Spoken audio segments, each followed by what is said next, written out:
നമസ്കാരം, എല്ലാ കൂട്ടുകാർക്കും സ്വാഗതം. എല്ലാവർക്കും സുഖല്ലേ? ഇന്ന് നമുക്കൊരു ചിക്കൻ കറി ഉണ്ടാക്കാം. അപ്പോൾ വളരെ വ്യത്യസ്തമായിട്ടാണ് ഞാനിത് ഉണ്ടാക്കുന്നത്. എല്ലാവരും സ്കിപ്പ് ചെയ്യാതെ കാണുക. ക്രിസ്മസ് ഒക്കെ വരാൻ പോവല്ലേ, അപ്പോൾ ക്രിസ്മസ് ദിനത്തിൽ നമുക്ക് ഉണ്ടാക്കാൻ പറ്റിയ നല്ല സ്പെഷ്യൽ ആയിട്ടുള്ളൊരു ചിക്കൻ കറിയാണത്. അപ്പോൾ ഇത് എങ്ങനെ ഉണ്ടാക്കണമെന്ന് നമുക്കൊന്ന് കണ്ടു നോക്കാം.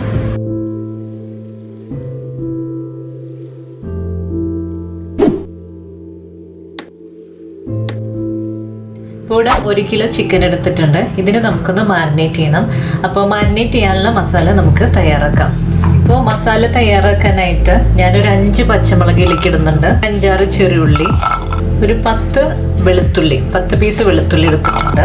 ഇത്രയും വലുപ്പത്തിൽ കട്ട് ചെയ്തിട്ടുള്ള ഒരു 5 പീസ് ഇഞ്ചി എടുക്കുന്നുണ്ട്, 2 തണ്ട് കറിവേപ്പില, ഒരു പിടി മല്ലിയില, 1/4 ടീസ്പൂൺ മഞ്ഞൾപ്പൊടി, പിന്നെ ആവശ്യത്തിനുള്ള ഉപ്പ്. ഇനി നമുക്ക് ഇത് ഒന്ന് മിക്സിയുടെ ഗ്രൈൻഡറിലൊന്ന് അരച്ചെടുക്കണം. ഇപ്പോൾ ഇവിടെ അരപ്പ് തയ്യാറായിട്ടുണ്ട്. നമുക്ക് ഈ അരപ്പ് ഈ ചിക്കനിലേക്ക് ഇട്ട് കൊടുക്കാം. ഇത് അല്പം വ്യത്യസ്തമായിട്ടാണ് ഞാൻ ഉണ്ടാക്കുന്നത്, അപ്പോൾ എല്ലാവരും സ്കിപ്പ് ചെയ്യാണ്ട് കാണുക. നമുക്ക് നന്നായിട്ട് കൈകൊണ്ട് തന്നെ യോജിപ്പിച്ചെടുക്കാം.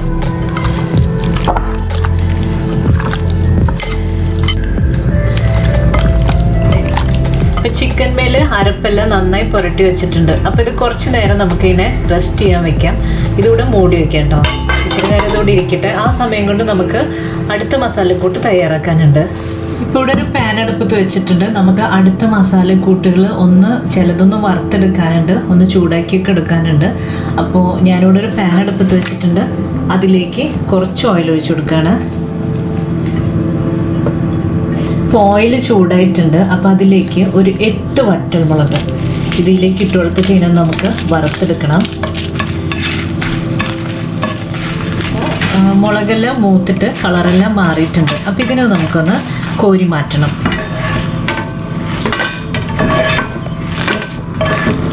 ഇപ്പോൾ ഇതേ ഓയിലിലേക്ക് തന്നെ ഞാൻ 2 ടീസ്പൂൺ പെപ്പർ ഇട്ട് കൊടുക്കുന്നുണ്ട്. മുഴുവനായിട്ടുള്ള പെപ്പറാണ്. പിന്നെ ഇവിടെ കുറച്ച് മുഴുവനായിട്ടുള്ള ഗരം മസാല എടുത്തിട്ട് ഒരു കഷ്ണം പട്ട, തക്കോലം, പിന്നെ ജാതിപത്രി, 2 ഏലയ്ക്ക, ഒരു 10 ഗ്രാമ്പു ഇത്ര എടുത്തിട്ടുണ്ട്. ഇതിലേക്ക് ഇടാണ്. ഈ ജാതിക്കക്കുരു ഒന്ന് തട്ടിപ്പൊട്ടിച്ചിട്ട് അതിൻ്റെ ഒരു ചെറിയ പീസ് ഇതിലേക്ക് ഇട്ട് കൊടുക്കണം. ജാതിക്ക ഒരു ചെറിയ പീസ് ഇട്ടിട്ടുണ്ട്. ഇതിലേക്ക് ഒരു വലിയ ടീസ്പൂൺ മുഴുവൻ മല്ലി ഇട്ട് കൊടുക്കുന്നുണ്ട്. ഇതിലേക്ക് 1/2 ടീസ്പൂൺ പെരിഞ്ചീരകം കൂടെ ചേർക്കുന്നുണ്ട്. നന്നായിട്ട് ഇതിനൊന്ന് മൂപ്പിച്ചെടുക്കാം. ലോ ഫ്ലെയിമിലിട്ടിട്ട് ചെയ്യുക, അല്ലെങ്കിൽ ഈ മസാലയൊക്കെ കരിഞ്ഞു പോകും.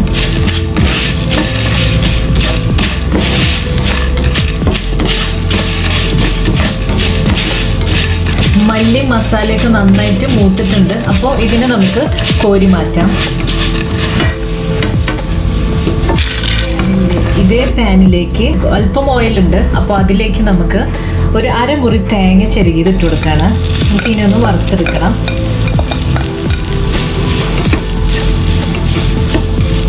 ഈ തേങ്ങക്കൂട്ടിലേക്ക് ഒരു കുഞ്ഞു പിടി ചെറുള്ളി ഇട്ട് കൊടുക്കുന്നുണ്ട്. ഒരു ചെറിയ കഷ്ണം ഇഞ്ചി, 2 കഷ്ണം വെളുത്തുള്ളി. ഇതിനെല്ലാം നമുക്ക് നന്നായിട്ട് വറുത്തെടുക്കാം. ഒരു തണ്ട് കറിവേപ്പിലയും കൂടി ഇട്ട് കൊടുക്കുന്നുണ്ട്.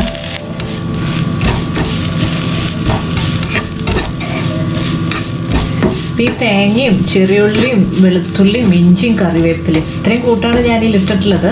അപ്പോൾ ഇതിനെ നമുക്ക് നന്നായിട്ട് ബ്രൗൺ കളറാകുന്നവരെ വറുത്തെടുക്കാം.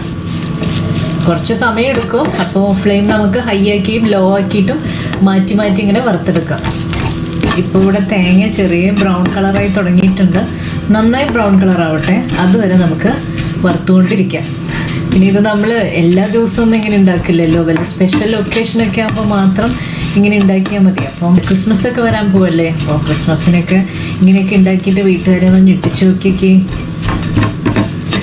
സൂപ്പറായിരിക്കും, സൂപ്പർ ടേസ്റ്റാണ്. ഇപ്പോൾ തേങ്ങ നല്ല ബ്രൗൺ കളറായിട്ടുണ്ട്. നമുക്ക് ഫ്ലെയിം ഓഫ് ചെയ്യാം. അപ്പോൾ നേരത്തെ നമ്മൾ വറുത്ത് വെച്ചിട്ടുള്ള മസാലക്കൂട്ടില്ലേ, അതിലേക്ക് ഈ തേങ്ങ വറുത്തതിനും കൂടെ ഇട്ട് കൊടുക്കാം.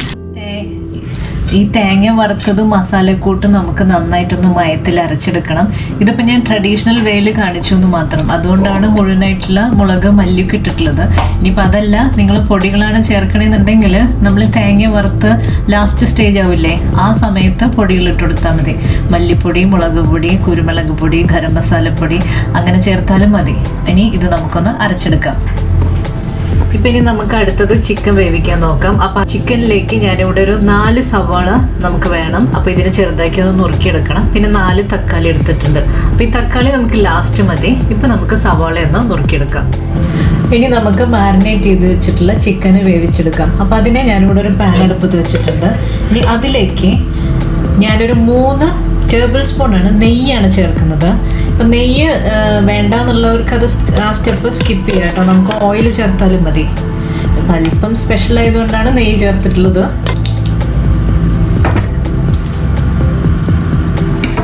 നെയ്യൊക്കെ ഉരുകി വന്നിട്ടുണ്ട്. അപ്പോൾ ഇതിലേക്ക് അരിഞ്ഞു വെച്ചിട്ടുള്ള സവാള ഇട്ട് കൊടുക്കാം.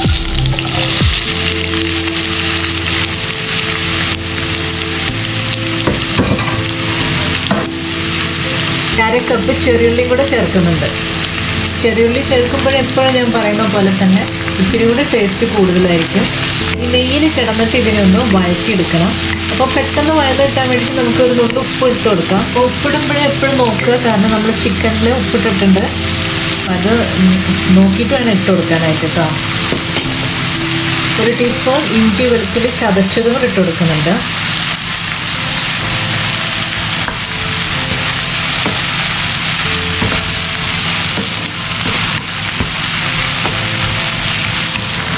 ഒരു തണ്ട് കറിവേപ്പിലയും കൂടെ ഇട്ട് കൊടുക്കുന്നുണ്ട്.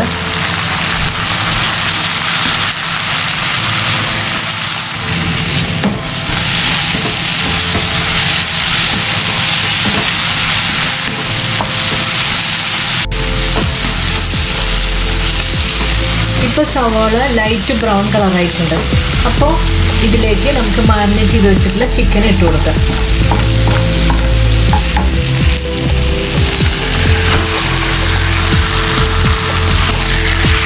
ഫ്ലെയിം ഹൈയിൽ തന്നെയാണ് നമ്മൾ വെച്ചിട്ടുള്ളത്. പക്ഷേ നമുക്ക് നന്നായിട്ട് ഇളക്കി യോജിപ്പിച്ചെടുക്കാം.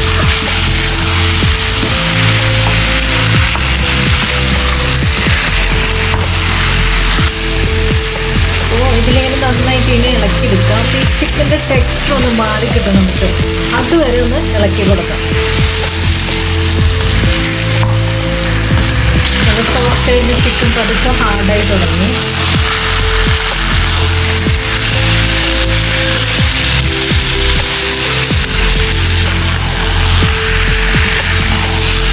ഇനി ഇതിനെ നമുക്ക് മീഡിയം ഫ്ലെയിമിൽ മൂടിയിട്ടിട്ട് വേവിച്ചെടുക്കാം. ഇനി ഇതിലേക്ക് വെള്ളമൊന്നും എക്സ്ട്രാ ചേർക്കേണ്ട ആവശ്യമില്ല. നമ്മുടെ ചിക്കനിൽ നിന്ന് തന്നെ വെള്ളം ഇറങ്ങി വരും. കുറച്ച് നേരം വേവുന്ന വരെ നമുക്കൊന്ന് വെയിറ്റ് ചെയ്യാം. നമുക്ക് തുറന്നു നോക്കാം. ചിക്കൻ ഇപ്പോൾ ഏകദേശം വേവൊക്കെ ആയിട്ടുണ്ട്. അപ്പോൾ ഇനി ഇതിലേക്ക് നമുക്ക് അരപ്പ് ഇട്ട് കൊടുക്കാം.